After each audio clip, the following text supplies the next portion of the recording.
Hello everyone, welcome back to our channel. आज हम शुरू करने वाले हैं हमारा नया सब्जेक्ट पंजाब कोर्ट 1918। अब अगर हम इस एक्ट की बात करें तो ये एक्ट हरियाणा जुडिशियल सर्विसेज में बहुत इंपॉर्टेंट रखता है। अगर हम बात करें इसकी वेटेज की तो इस पर्टिकुलर चैप्टर में से 2 से 4 क्वेश्चन हमारे बनते हैं। अगर हम बात करें मार्किंग की, अगर 2 क्वेश्चन आए तो हमारे नंबर बनते हैं 8 और 4 आए तो हमारे नंबर बनते हैं 16। तो हम इस एक्ट को नहीं छोड़ सकते। और हालांकि ये एक्ट बहुत छोटा है और बहुत इजी है और इजीली स्कोरिंग है, सबसे बड़ी बात। और बच्चे गलती क्या करते हैं कि वो मेजर एक्ट के भरोसे चल जाते हैं और माइनर एक्ट को वो छोड़ देते हैं। उससे क्या होता है कि उनका प्री क्लियर नहीं हो पाता। और हम आज से ये शुरू करने वाले हैं द पंजाब कोर्ट एक्ट, और मेरी कोशिश ये रहेगी कि आपको 3 से 4 वीडियो के अंदर ये पूरा एक्ट खत्म करवा दूँ। तो शुरू करते हैं द पंजाब कोर्ट एक्ट 1918।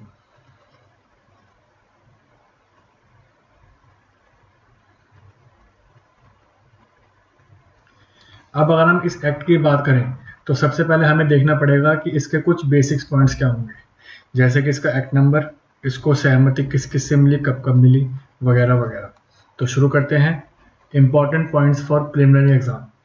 अब सबसे पहला क्वेश्चन हमारा ये बनता है किसी भी प्री के एग्जाम में कि what is the act number of the particular act. अगर हम बात करें पंजाब कोर्ट एक्ट 1918 की तो इसका एक्ट नंबर होगा एक्ट नंबर 6 ऑफ 1918। 1918 में पारित होने वाला 6वें नंबर का एक्ट अगर कोई होगा तो पंजाब कोर्ट एक्ट 1918 होगा। अब अगर हम बात करें इसके अंदर चैप्टर कितने हैं, सॉरी इसके अंदर कितने, ये एक्ट कितने पार्ट्स में डिवाइडेड है, तो हम बोलेंगे ये एक्ट 2 पार्ट में डिवाइडेड है, 2 भागों में डिवाइडेड है। जिसके अंदर पहले भाग की अगर हम बात करें तो उसमें सिर्फ 1 चैप्टर है और दूसरे अगर हम भाग की बात करें तो उसके अंदर 5 चैप्टर है। तो अगर हम देखें total number of parts 2, total number of chapters, अगर हम बात करें इन पार्ट 1 तो सिर्फ 1 चैप्टर है, और अगर हम बात करें पार्ट 2 तो चैप्टर 2 में 5 चैप्टर है, सॉरी पार्ट 2 में 5 चैप्टर है। और इन्हीं 5 चैप्टरों को हमें सीक्वेंस वाइज देखना पड़ेगा। और आज के इस सेशन के अंदर हम पार्ट 1 को आधा खत्म कर देंगे, मतलब पार्ट 1, पार्ट 2 तो वैसे रिपीट है, पार्ट 1 हम खत्म कर देंगे, पार्ट 2 के अंदर चैप्टर 1 हम खत्म कर देंगे, चैप्टर 2 उसमें रिपील्ड है, और चैप्टर 3 में 18 टू 37 सेक्शन बनते हैं, और आज हम खत्म करने वाले हैं सेक्शन 18 टू 27। तो आगे हमारी इसको डिस्कशन को आगे बढ़ाते हैं। अब अगर हमें क्वेश्चन पूछा जाए कि इस एक्ट को सहमति कब मिली, तो अब हम जब इसका आंसर देंगे सहमति कब मिली, तो इस एक्ट में हमें ध्यान देना पड़ेगा इस एक्ट में 2 लोगों से सहमति मिली थी। अब हम अगर बाकी एक्टों को पढ़ें तो उसमें सहमति कौन देता है, अगर कोई पहले के एक्ट होंगे तो वहां पे देगा गवर्नर जनरल, और अगर कोई लेटेस्ट एक्ट है तो उनके ऊपर कौन देगा, राष्ट्रपति देगा, प्रेसिडेंट देगा। लेकिन अगर हम बात करें पंजाब कोर्ट एक्ट की तो इसके अंदर सहमति 2 लोगों से मिली थी। पहले हैं governor lieutenant general of Punjab और दूसरे हैं गवर्नर जनरल ऑफ पंजाब, और हमें इन दोनों के बारे में जानना पड़ेगा और इन दोनों की तारीखों के बारे में जानना पड़ेगा। अगर आपसे क्वेश्चन पूछ लिया जाए लेफ्टिनेंट जनरल ऑफ पंजाब ने अपनी असेंट कब दी थी, तो हमारा आंसर होगा 30 मई 1918 को। लेफ्टिनेंट जनरल ऑफ पंजाब, यहाँ पे मैं वर्ड स्पेसिफिक बोल रहा हूँ, लेफ्टिनेंट जनरल ऑफ पंजाब, इन्होंने अपनी सहमति कब दी थी, 30 मई 1918 को। मैंने क्या बोला, लेफ्टिनेंट जनरल ऑफ पंजाब बोला है, याद रखना। अब अगर आपसे पूछ ले गवर्नर जनरल ऑफ पंजाब ने अपनी सहमति कब दी थी, तो उन्होंने अपनी सहमति दी थी 12 जून 1918 को। इन दोनों पर्सनालिटीज के बीच में कंफ्यूजन मत करना। लेफ्टिनेंट जनरल ऑफ पंजाब के बारे में आए तो 30 मई 1918, गवर्नर जनरल के बारे में अगर बात आए तो 12 जून 1918। अब वही बात है, खाली एसेंट देने से कुछ नहीं होता जब तक हम उसको ऑफिशियल गैजेट में पब्लिश ना करवा दें। तो अगर आपसे पूछ लिया जाए कि ऑफिशियल गैजेट में ये पंजाब कोर्ट एक्ट 1918 कब पब्लिश किया गया, तो हमारा आंसर होगा 12 जुलाई 1918 को, पब्लिश इन ऑफिशियल गैजेट 12 जुलाई 1918।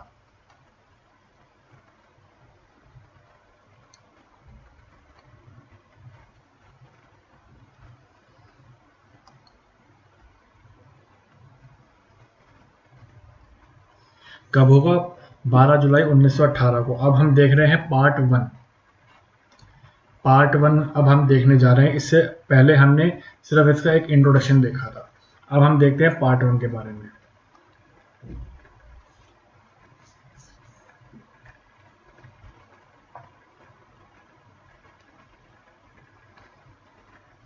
अब किसी भी एक्ट का पार्ट वन क्या कहेगा? उसका सेक्शन वन कहेगा। उसके अंदर पार्ट वन के अंदर हमारा गिवन है सेक्शन वन, और किसी भी एक्ट का सेक्शन वन हमें क्या गिवन देता है? उसका शॉर्ट टाइटल, उसका एक्सटेंट, उसका विस्तार।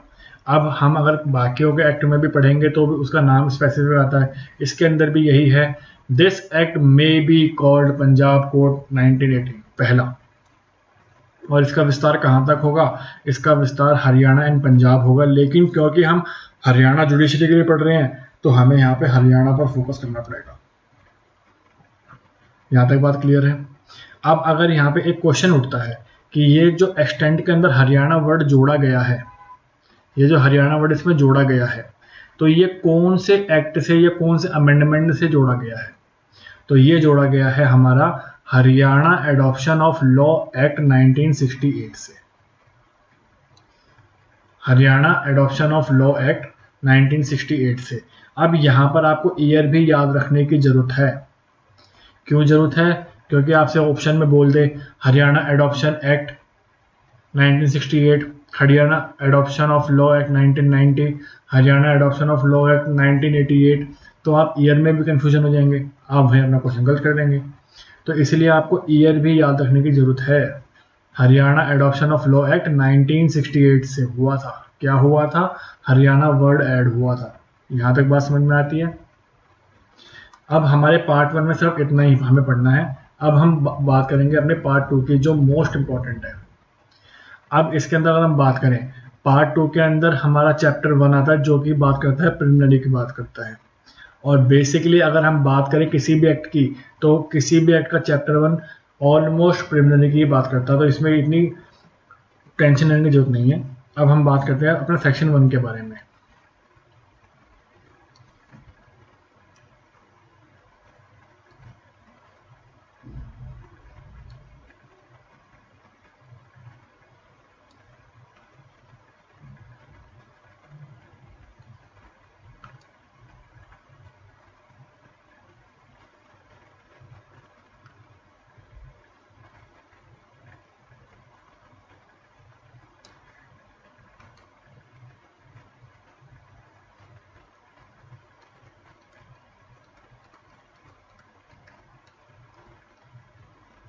अब अगर हम बात करें सेक्शन वन के बारे में, तो सेक्शन वन हमारा इसमें रिपील्ड है। लेकिन याद रखना पार्ट टू का सेक्शन वन है, ये पार्ट वन का सेक्शन वन नहीं है, इसमें कंफ्यूजन मत होना। पार्ट वन का जो सेक्शन वन है उसके अंदर हमने पढ़ा इसका टाइटल एक्सटेंट, लेकिन पार्ट टू का जो सेक्शन वन है उसके अंदर ये रिपील्ड है, और पार्ट टू का सेक्शन टू भी रिपील्ड है। लेकिन इस पार्ट टू के सेक्शन टू में क्या कहा गया है? The enactment specified in the schedule. कोई भी एनेक्टमेंट है जो कि स्पेसिफाइड कहाँ पर है? शेड्यूल के अंदर। Are hereby repealed to extend to mention in fourth column. और वो जो रिपील्ड चीज़ें हैं वो कहाँ पर मेंशन है? वो हमें मेंशन है फोर्थ कॉलम में। और हमें ये बात याद रखनी है, ये फोर्थ कॉलम याद रखना। आपसे एक क्वेश्चन में पूछ सकता है कि कौन से कॉलम के अंदर हमें जो रिपील्ड चीज़ें हैं वो दी गई हैं, तो हमें याद रखना फोर्थ कॉलम के अंदर, और वो कौन से हैं? शेड्यूल के अंदर, फोर्थ कॉलम के अंदर है। और अब हम ये देख लेते हैं कि कौन कौन सी चीज़ें रिपील्ड हुई हैं।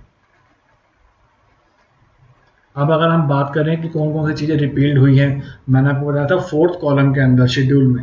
अब अगर हम बात करें कौन कौन सी चीज़ें रिपील्ड हुई हैं, तो वहाँ पे हमें स्पेसिफिक बात करनी है दो चीज़ों के ऊपर।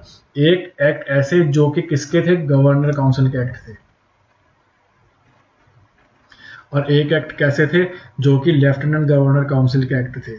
अगर हम बात करें गवर्नर काउंसिल के एक्ट, तो इसके पास 4 ऐसे एक्ट थे जो कि रिपील्ड किए गए हैं। और अगर हम बात करें लेफ्टिनेंट जनरल की काउंसिल की, तो इसके पास 3 एक्ट ऐसे थे जो कि रिपील्ड किए गए थे।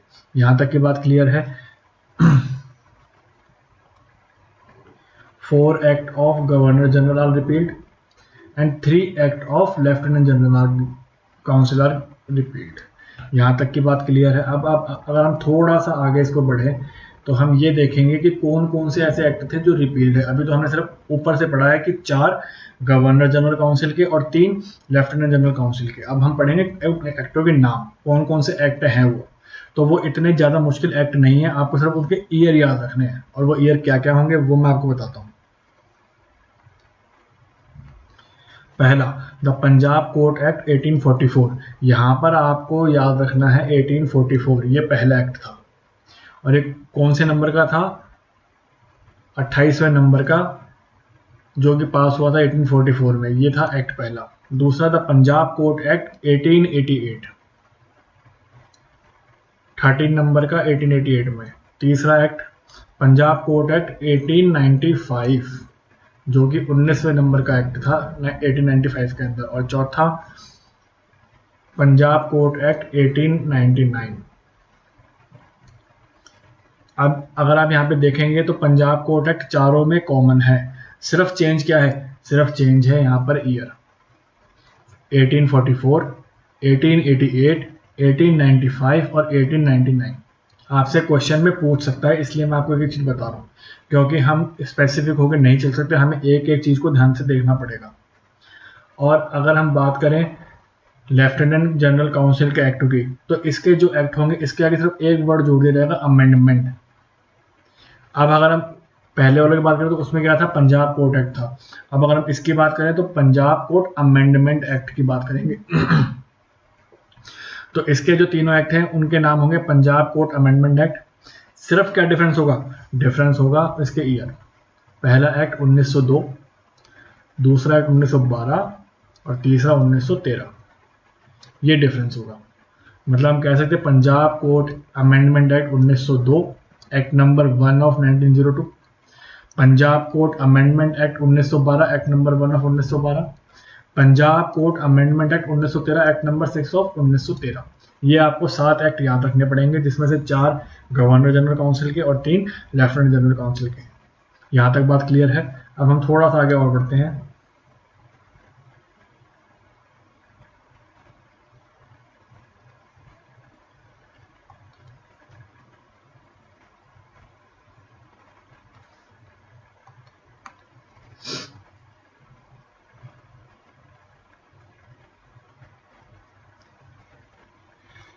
What happened to it?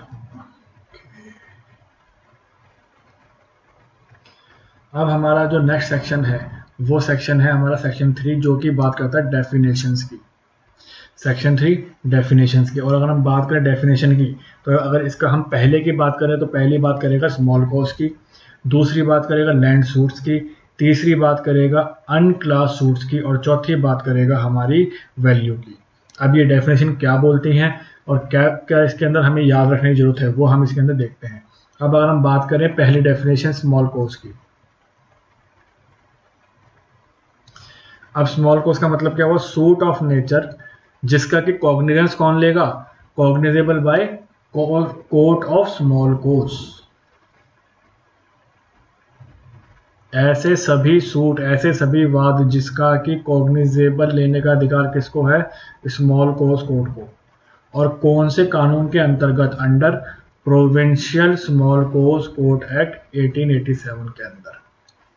सिर्फ ये 3 चीजें याद रखनी है। स्मॉल कॉज सूट्स का मतलब ये हो गया इस तरीके के सूट जिसका कि कॉग्निजेबल लेने का अधिकार किसके पास है? स्मॉल कॉज कोर्ट के अंदर। और कौन से कानून के अंतर्गत? Provincial small cause court act 1887। यहां तक की बात क्लियर है। अब हम बात करते हैं हमारे नेक्स्ट डेफिनेशन की, जो कि कहता है लैंड सूट। अब लैंड सूट की अगर हम बात करें तो लैंड सूट में कहता है suit relating to land defined under section 41 of Punjab tenancy act.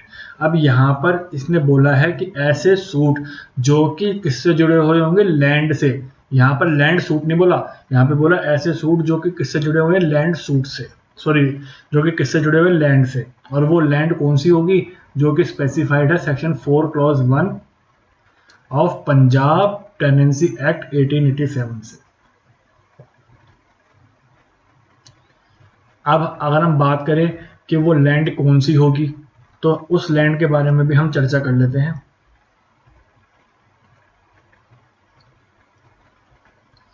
Land under section 4 clause 1 of Punjab tenancy act 1887 means कि कौन कौन सी जमीनें उसमें इंक्लूड होंगी या कौन कौन सी नहीं होगी, वो अब हमें देखना है। Which is not occupied for building, मतलब ऐसी जमीनें जिसके ऊपर हम कोई बिल्डिंग नहीं खड़ी कर सकते, चाहे वो जमीन गांवों में हो चाहे वो जमीन शहरों में हो, पहली चीज। दूसरी, विच इज ऑक्यूपाइड फॉर एग्रीकल्चर, जो एग्रीकल्चर पर्पज से यूज की गई हो वो जमीनें क्या मानी जाएंगी, लैंड मानी जाएंगी। किसके अंतर्गत, section 4 clause 1 of Punjab tenancy act 1887 के अंदर। और तीसरी चीज, which is occupied for agriculture, pasture, और ये पास्चर का मतलब होता है जानवरों को चलाने के लिए, जानवरों को चलाने के लिए।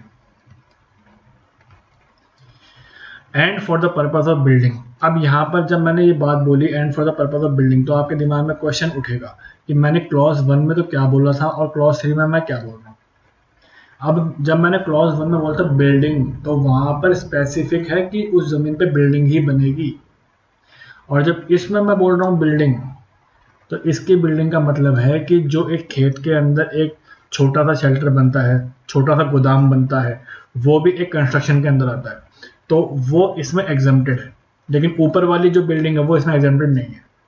तो हम कहेंगे कि उस खेत के अंदर जो भी हम स्टोरेज बनाते हैं, जो भी हम जानवरों के लिए शेल्टर बनाते हैं, वो सब एग्रीकल्चर, वो सब चीज़ें लैंड में यूज होंगी। और साथ साथ ये ज़मीनें तो यूज होंगी होंगी, और इसके साथ साथ कोई भी राइट हो, कोई भी उससे इंटरेस्ट उत्पन्न हुआ हो, वो भी इंक्लूड होगा। यहाँ तक बात क्लियर है।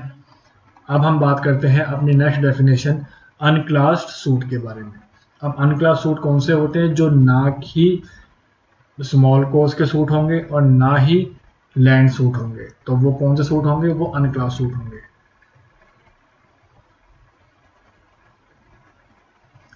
अनक्लास्ड सूट नाइदर स्मॉल कोज और नाइदर लैंड सूट, जो ना कि स्मॉल कोज के सूट होंगे और ना ही लैंड सूट होंगे, तो वो कौन से माने जाएंगे, अनक्लास सूट माने जाएंगे।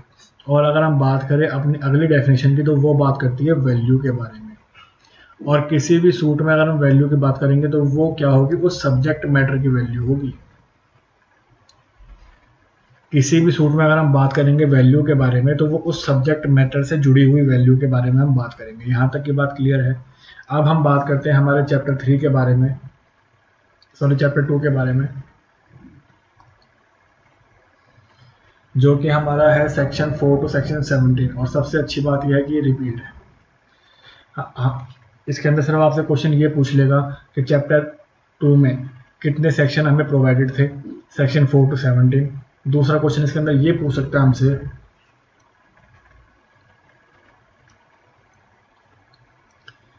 दूसरा सेक्शन हमसे ये पूछ सकता है कि ये रिपील्ड कब हुआ और कौन से एक्ट से हुआ। तो इसके अंदर हमारा आंसर होगा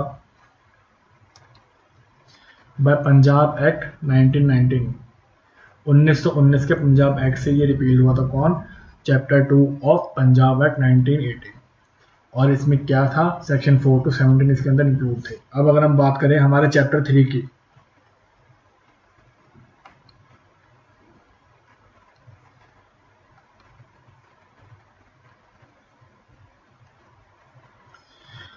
चैप्टर 3 में हमें देखना है सेक्शन 18 टू सेक्शन 37। ये हमें पहली चीज याद रखनी है, हमें पढ़ना है सेक्शन 18 से 37 तक।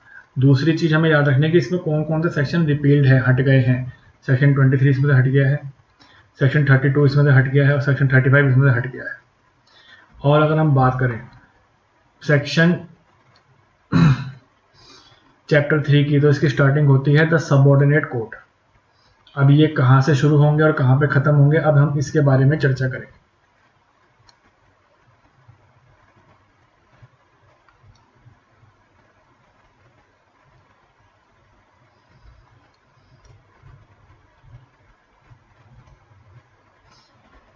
अब अगर हम बात करें सबऑर्डिनेट सिविल कोड्स की, तो इसके अंदर हमारा पहला सेक्शन आता है classes of code.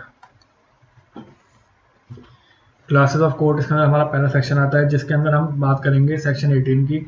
Besides the code of small cause established under Provincial Small Cause Code Act 1887, code established under any enactment for the time being in force, there shall be the classes of civil code। यहाँ तक की बात मैं आपको बताता हूँ।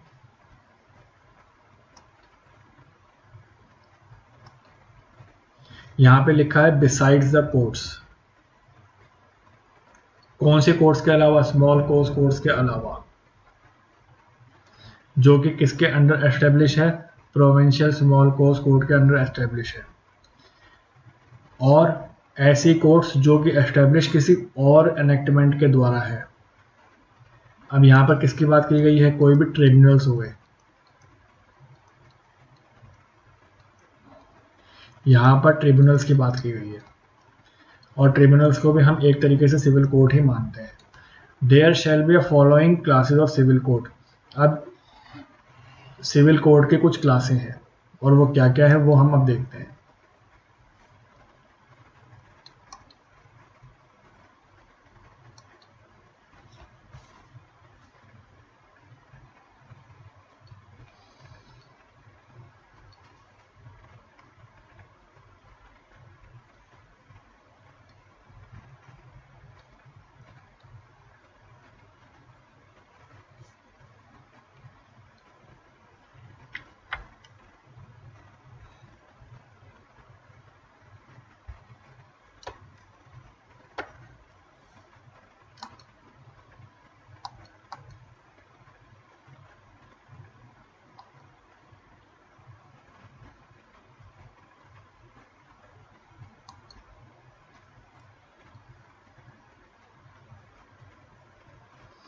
अब वो कौन कौन सी क्लासें हैं? पहली क्लास है कोर्ट ऑफ डिस्ट्रिक्ट जज, जिसको कि हम पढ़ने वाले हैं सेक्शन 20 के अंदर। कोर्ट ऑफ डिस्ट्रिक्ट जज, जिसको कि हम पढ़ने वाले हैं सेक्शन 20 के अंदर। कोर्ट ऑफ एडिशनल डिस्ट्रिक्ट जज, जिसको कि हम पढ़ने वाले हैं 21 के अंदर। कोर्ट ऑफ सिविल जज senior division and court of civil जज जूनियर डिवीजन, इनको हम पढ़ने वाले हैं सेक्शन 22 के अंदर, जिनको कि हम बोलते हैं सबऑर्डिनेट कोर्ट्स।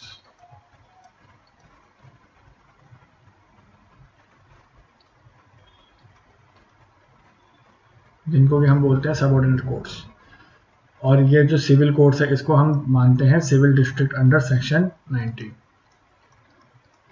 तो सिर्फ आपकी इसी डेफिनेशन से आपको पता लगा कि कौन कौन से सेक्शन किस किस चीज़ों के हैं।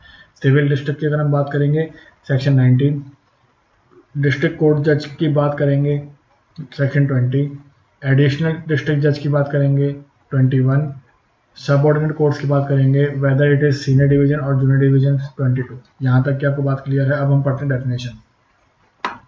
There shall be are following classes of civil courts. पहला होगा डिस्ट्रिक्ट जज, दूसरा होगा एडीजे एडिशनल डिस्ट्रिक्ट जज, और तीसरा होगा सबऑर्डिनेट कोर्ट्स। अब इसके अंदर क्या आएंगे? सिविल जज सीनियर डिवीजन और सिविल जज जूनियर डिवीजन। अब अगर हम बात करें सिविल जज सीनियर डिवीजन, तो इसके अंदर 3 क्लासेस हैं। सबसे बड़े सिविल जज सीनियर डिवीजन होंगे सीनियर सिविल जज, उनसे छोटे सीनियर जज होंगे अपर सीनियर जज, और सबसे छोटे सीनियर जज होंगे सुपीरियर सीनियर जज। ये हायरार्की आपको याद रखनी पड़ेगी। और अगर हम बात करें कोर्ट ऑफ सिविल जज जूनियर डिवीजन के, तो उसमें सबसे बड़े होंगे सिविल जज, उनसे छोटे होंगे सिविल जज ग्रेड 2, और उनसे छोटे होंगे हमारे सिविल जज ग्रेड 1। ये हायरार्की आपको याद रखनी पड़ेगी, इसका कोई ऑप्शन नहीं। कोर्ट ऑफ सिविल जज जूनियर डिवीजन एंट्री लेवल, जिसकी हम सब तैयारी कर रहे हैं। सिविल जज सबसे बड़े, इस कैटेगरी में सबसे बड़े सिविल जज, उससे छोटे सिविल जज ग्रेड 2, और उससे छोटे सिविल जज ग्रेड 1। यहाँ तक की बात क्लियर है। अब हम पढ़ेंगे अपनी पहली डेफिनेशन, जो मैंने आपको सीक्वेंस बताया था, सिविल डिस्ट्रिक्ट।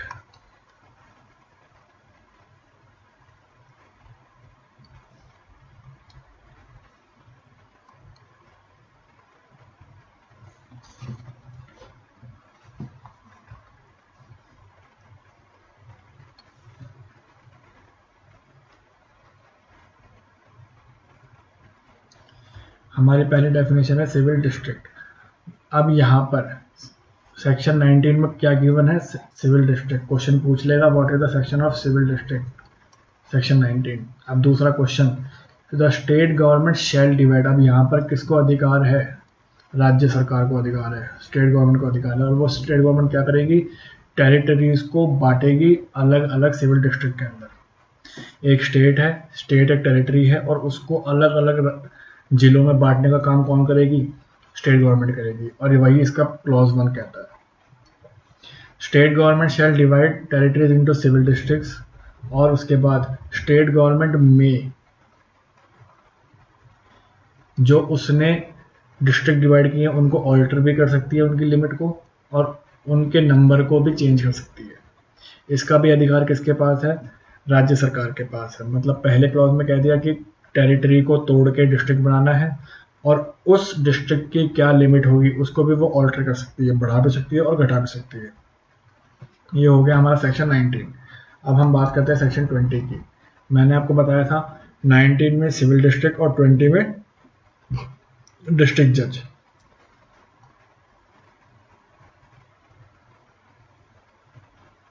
अब अगर हम बात करें सेक्शन 20 की, जो कि कहता है डिस्ट्रिक्ट जज। अब इसको भी अपॉइंट करने का अधिकार किसका है, राज्य सरकार के पास। पढ़ते हैं, the state government shell after the consultation of high court. Question आपसे पूछ सकता है कि राज्य सरकार जो इसकी अपॉइंटमेंट करेगी खुद करेगी या हाई कोर्ट के अपॉइंटमेंट, हाई कोर्ट की कंसल्टेशन से करेगी। तो यहाँ पर लिखा है the state government shell after the consultation of high court, high court की कंसल्टेशन से करेगी। पहली चीज क्या करेगी, अपॉइंट कितने भी आदमी को, as many person think fit to be district जज, कितने भी आदमियों को डिस्ट्रिक्ट जज के तौर पर अपॉइंट कर सकेगी। लेकिन इस इनकी जो पोस्टिंग है, इनकी पोस्टिंग का अधिकार किसके पास है, हाई कोर्ट के पास। High court shall post one such person to each district as district जज ऑफ द डिस्ट्रिक्ट। मतलब अगर हम सिंपल भाषा में बोले तो जो इनकी अपॉइंटमेंट है,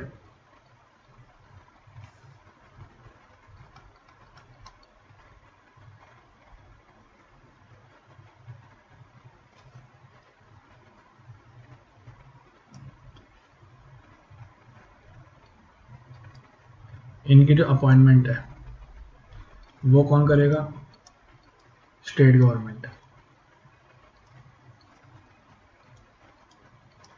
लेकिन जो इनकी पोस्टिंग है वो कौन करेगा, हाई कोर्ट।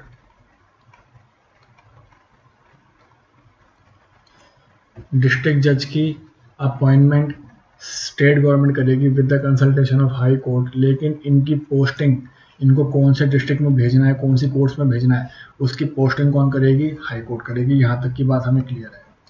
अगला, provided the same person may if high court think fit appoint as a district जज of two or more courts. अब यहाँ पर ये लिख दिया कि अगर किसी हाई कोर्ट को ये लगता है कि ये आदमी एक डिस्ट्रिक्ट का भी जज बनना चाहिए और दूसरे का भी, तो उसका भी अधिकार किसके पास है, हाई कोर्ट के पास, ना कि स्टेट गवर्नमेंट के पास। मतलब अगर किसी डिस्ट्रिक्ट जज को 2 या उससे ज़्यादा कोर्टों का डिस्ट्रिक्ट जज बनाना है तो वो कौन बना सकेगा, वो बना सकेगा हमारा हाई कोर्ट। और अगर बात रही इनकी अपॉइंटमेंट की तो वो कौन करवाएगा, state government with the consultation of high court. यहाँ तक की बात क्लियर है। अब हम बढ़ते हैं हमारा सेक्शन 21 के ऊपर।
अब अगर हम बात करें हमारे सेक्शन 21 की, जो कि बात करता है एडिशनल डिस्ट्रिक्ट जज की, एडीजे की, और 20 में हमने क्या पढ़ा था, डिस्ट्रिक्ट जज, और 21 में एडिशनल डिस्ट्रिक्ट जज। अब इसकी भी अगर अपॉइंटमेंट करने का अधिकार है तो किसके पास है, राज्य सरकार के पास। पहली चीज, the state government may after the consultation of high court, जो ऊपर वाली बात कही गई थी बिल्कुल सेम टू सेम, लेकिन डिस्ट्रिक्ट जज के केस में शैल था और यहाँ पर मे है।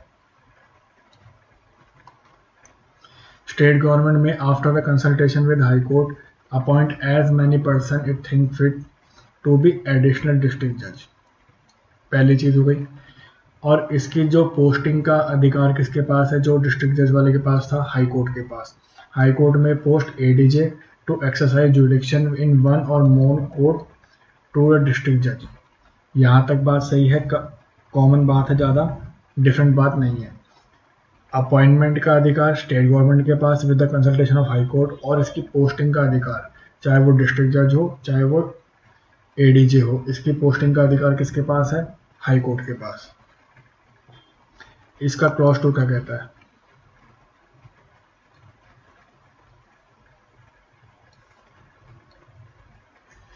एडीजे शैल, एडीजे का मतलब हो गया एडिशनल डिस्ट्रिक्ट जज। ADJ shall have jurisdiction to deal, अब इसके पास किस चीज़ का होगा जुरिडिक्शन, किसी भी सूट को डील करने का या किसी भी सूट को डिस्पोज ऑफ करने का। और किस तरीके से करेगा, जैसे कि हाई कोर्ट ने उसको अपने ऑर्डर दिए होंगे। अब वो ऑर्डर चाहे जनरल हो सकते हैं, चाहे वो ऑर्डर स्पेसिफिक हो सकते हैं, मतलब हाई कोर्ट के कहे अनुसार ही वो काम करेगा। कौन, एडीजे। हाई कोर्ट के कहे अनुसार ही कोई एडीजे किसी केस को डील करेगा या किसी केस को डिस्पोज ऑफ करेगा। अब जो हाई कोर्ट के ऑर्डर होंगे वो जनरल भी हो सकते हैं और वो स्पेसिफिक भी हो सकते हैं किसी पर्टिकुलर ऑर्डर के लिए। May direct to deal and dispose, यहाँ तक की बात क्लियर है। और या तो वो हाई कोर्ट की डायरेक्शन पे काम करेगा एडीजे, या फिर जैसे कि डिस्ट्रिक्ट जज ने उसको मेक ओवर कर रखा है कि आपको काम ऐसे करना है, तो वो उस तरीके से भी काम कर सकता है। तो अगर हम बात करें ADJ,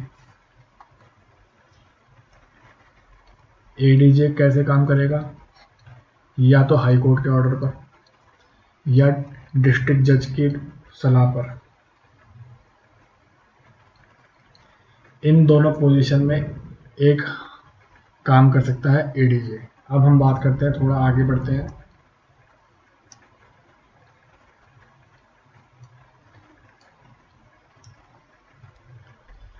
provided case pending with ADJ immediately before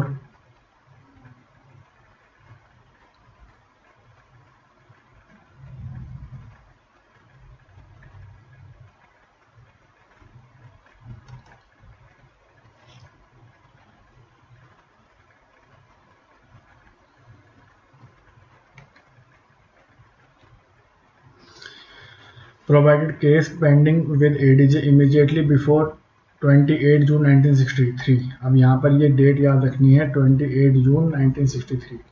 इस तारीख से पहले अगर कोई केस पेंडिंग है किसके पास, एडीजे के पास, तो वो ऐसे समझ जाएंगे कि इसको जो वो डिस्पोज या डील करेगा वो किस तरीके से करेगा, जैसे कि एक हाई कोर्ट ने ऑर्डर दिए हो या जैसे कि एक डिस्ट्रिक्ट जज ने उसको मेक ओवर किया हो। इस सेक्शन के अंदर सिर्फ हमें डेट याद रखनी है, 28 जून 1963। और अगर हम बात करें क्लॉज 3 की,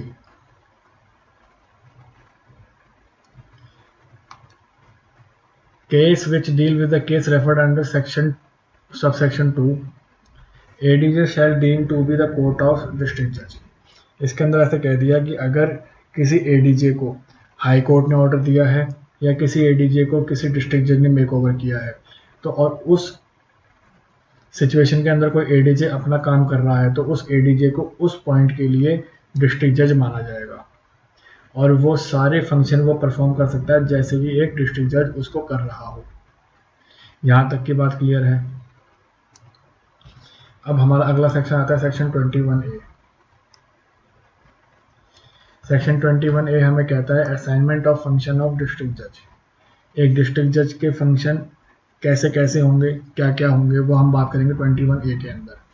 हाई कोर्ट और डिस्ट्रिक्ट जज, हाई कोर्ट या फिर डिस्ट्रिक्ट जज असाइन कर सकता है किसे, एडीजे को। क्या करेगा, कोई भी फंक्शन जो कि एक डिस्ट्रिक्ट जज परफॉर्म करता है, including the performance of register और रिकरिंग ऑफ एनी सूट और एनी अपील। कोई भी हाई कोर्ट, कोई भी डिस्ट्रिक्ट कोर्ट किसी भी एडीजे को किसी भी डिस्ट्रिक्ट जज के फंक्शन असाइन कर सकती है। अब वो फंक्शन कैसे होंगे, किसी भी सूट को रजिस्टर करने के, या किसी भी सूट को रिसीव करने के, या किसी भी अपील को रिसीव करने के, या किसी भी अपील को रजिस्टर करने के। कौन देगा, हाई कोर्ट या डिस्ट्रिक्ट जज। किसको देगा, एडीजे को। ये यहाँ तक की बात समझ में आई। अब अगर हम इससे अगला क्लॉज पढ़े, the discharge of function of by ADJ shall be deemed to be of district जज। किसके माने जाएंगे, डिस्ट्रिक्ट जज के माने जाएंगे। मतलब जो वो फंक्शन परफॉर्म कर रहा है एडीजे, वो सब फंक्शन किसके माने जाएंगे, डिस्ट्रिक्ट जज के माने जाएंगे। यहाँ तक कोई दिक्कत नहीं है। अब हम बात करते हैं सेक्शन 22। हमने अभी तक बात करी डिस्ट्रिक्ट जज की, हमने बात करी एडीजे की। अब हम बात करेंगे सबऑर्डिनेट जजेस की, जो कि होते हैं सिविल जज सीनियर डिवीजन, सिविल जज जूनियर डिवीजन। और इनकी हायरार्की मैंने आपको ऊपर भी बताई थी, अब दोबारा बताऊंगा क्योंकि इनकी हायरार्की हमें याद करनी बहुत जरूरी है। सिविल जज सीनियर डिवीजन, सिविल जज जूनियर डिवीजन। अब यहाँ पर भी किसके पास अधिकार है, स्टेट गवर्नमेंट के पास। State government may after the consultation with high court fix the number of civil जज। ऊपर भी किसके पास अधिकार था, स्टेट गवर्नमेंट के पास। यहाँ पर भी किसके पास अधिकार है फिक्स करने का, कितने जजेस होंगे, स्टेट गवर्नमेंट के पास। तो यहाँ तक कि हमें कहानी समझ में आती है कि अगर कोई अपॉइंटमेंट फिक्स करनी है तो वो कौन करेगा, स्टेट गवर्नमेंट करेगी। किसके कंसल्टेशन से, हाई कोर्ट के कंसल्टेशन से। और अगर उनको पोस्टिंग देनी है तो उसका अधिकार किसके पास है, हाई कोर्ट के पास। अब वही चीज़ हम इसमें पढ़ेंगे। State government may after the consultation with high court fix the number of civil जजेस। जो सीनियर डिवीजन के होंगे उनकी हायरार्की क्या होगी, सबसे बड़े सीनियर जज, उनसे एक नंबर छोटे अपर सीनियर जज, और उनसे एक नंबर छोटे सुपीरियर सीनियर जज। या फिर सिविल जज जूनियर डिवीजन, सबसे बड़े सिविल जज, उनसे छोटे ग्रेड 2, उनसे छोटे grade 1। As may think fit be exercise by judicial magistrate within such local area as the high court may define. जहाँ पर हाई कोर्ट चाहेगी इन जजेस को पोस्टिंग दे देगी। यहाँ तक की बात क्लियर है। अब हम बात करते हैं सेक्शन 24 की। हमने डिस्ट्रिक्ट जज के बारे में बात किया था सेक्शन 21 के अंदर, 20 के अंदर। अब उनका जो अधिकार क्षेत्र है कहाँ तक फैला हुआ है वो हम बात करेंगे सेक्शन 24 के अंदर। डिस्ट्रिक्ट जज to be the principal civil court of original jurisdiction. यहाँ पर क्या बोला गया है, डिस्ट्रिक्ट जज कौन होगा, प्रिंसिपल सिविल कोर्ट होगा। और ये हमें कहाँ गिवन है, सेक्शन 24 के अंदर गिवन है। अब पढ़ते हैं, कोर्ट ऑफ डिस्ट्रिक्ट जज shall be deem to be district court और प्रिंसिपल सिविल कोर्ट। अब यहाँ पर एक वर्ड है और ये और बहुत इंपॉर्टेंट है। अगर इसकी जगह एंड होता तो आंसर हमारा गलत हो जाएगा। अगर आ जाए सवाल कोर्ट ऑफ डिस्ट्रिक्ट जज shall be deem to be district court and principal civil court, तो ये हमारा आंसर हो जाएगा गलत। और अगर लिखा हुआ आ जाए कोर्ट ऑफ डिस्ट्रिक्ट जज shall be deem to be a district court और प्रिंसिपल सिविल कोर्ट, तो ये हमारा आंसर हो जाएगा सही। यहाँ तक की बात समझ में आई। ऑफ ओरिजिनल जुरिडिक्शन, यहाँ तक की कोई दिक्कत नहीं है। अब हम बात करते हैं सेक्शन 25। हमने बात किया डिस्ट्रिक्ट जज सेक्शन 20 में, उसकी पेक्युलरी जुरिडिक्शन, उसकी अधिकार क्षेत्र की हमने बात करी। प्रिंसिपल सिविल कोर्ट की बात करी सेक्शन 24 के अंदर। अब हम बात करेंगे 25 के अंदर। वो बताएगा एक डिस्ट्रिक्ट जज की पेक्युलरी लिमिट। क्या बताएगा, पेक्युलरी लिमिट। 24 में हमने क्या बोला था, ये एक प्रिंसिपल सिविल कोर्ट है। और हमने डिस्ट्रिक्ट जज के बारे में कहाँ पढ़ा था, 20 के अंदर। अब हम 26 में पढ़ रहे हैं peculiar limit of jurisdiction of district जज। अब इसका लिमिट अनलिमिटेड है अपने अधिकार क्षेत्र के अंदर, किसी भी अमाउंट का इसके पास केस आ सकता है। द कोर्ट ऑफ डिस्ट्रिक्ट जज shall have the jurisdiction original suit without any limit. यहाँ पर कोई वैल्यू की लिमिट नहीं है, ये सबसे इंपॉर्टेंट बात है। अगर कोई सूट इसके अधिकार क्षेत्र में है तो उससे वैल्यू से कोई मतलब नहीं है, आ सकता है कोई सा भी केस, चाहे वो कितने करोड़ों का हो, अगर इसकी उसमें आ रहा है, अधिकार क्षेत्र में आ रहा है तो। अब हम बात करते हैं, अभी हमने बात करी पिक्यूलियर जुरिडिक्शन ऑफ डिस्ट्रिक्ट जज।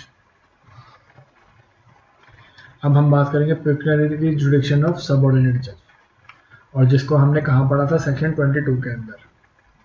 अब हम इसकी जो पढ़ेंगे अधिकार क्षेत्र, हम पढ़ेंगे 26 के अंदर। Jurisdiction to be exercise in original suit as the value of the person appointed as. अब चाहे वो सिविल जज सीनियर डिवीजन हो, इसकी हायरार्की मैं आपको पहले भी बता चुका हूँ, बार बार रिपीट नहीं करूँगा। सिविल जज सीनियर डिवीजन हायरार्की ये थी, सिविल जज जूनियर डिवीजन हायरार्की ये थी, ये मैंने आपको 2 बार बता दिया पहले। और इसकी पेक्यूनरी जो जुरिडिक्शन होगी वो कौन डिसाइड करेगा, हाई कोर्ट करेगा। लेकिन ऊपर वाले में जहाँ तक उसका एरिया है वो करता था, लेकिन इस वाले केस के अंदर हाई कोर्ट करेगा। किसकी, सबऑर्डिनेट जजेस की, जो कि हम कहाँ पढ़ के आए थे, सेक्शन 22 के अंदर। ये हमने पढ़ा सेक्शन 26। अब हम पढ़ेंगे हमारा आज का लास्ट सेक्शन, सेक्शन 27, जो कि बात करता है लोकल लिमिट्स की। और ये लोकल लिमिट भी कौन सेट करेगा, हाई कोर्ट। और जो मैंने आपको ये पॉइंट बताए हैं, इन्हीं में से आपके एमसीक्यू बनेंगे, और आप इसको एक बार और अपने बेरक से गो थ्रू करना। मैंने इस लेक्चर के दौरान जितने पॉसिबल क्वेश्चन बन सकते थे वो आपको मैंने बताए। आई होप आपको ये वीडियो अच्छा लगा होगा। Thank you very much.